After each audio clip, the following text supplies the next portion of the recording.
I am Denise Palmer, and I am an illustrator, artist, and surface pattern designer working out of my studio close to the Gulf of Mexico, where water adventures and botanical plants surround my everyday life. Welcome to these video chats, where I talk about some of the techniques I've used to create my artwork and chat about all things illustration, art, and design.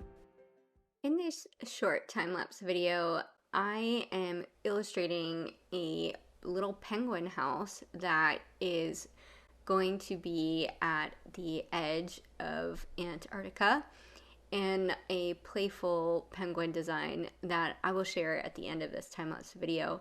But in this video, you can see that I'm going to incorporate the thatched roof sketch into the finished illustration, and I am just adding in some of the detail because I already have the sketch of the house laid out, and I was just thinking about what would a penguin's house look like that wasn't your typical like igloo or something.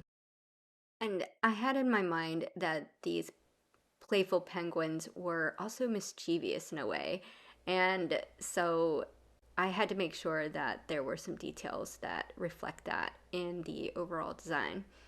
This is a close-up of the finished pattern design, and with the penguin house in it, although there are several other different houses and some other details that do add some mischievousness to it. Here is a more zoomed out view. You can see I have penguins that are throwing snowballs and roasting marshmallows. And I named this pattern Penguin Playground. For more details on the project that this was created for, you can find that link in the description below this video. I will be sharing more process videos, so be sure to subscribe. Thank you for watching.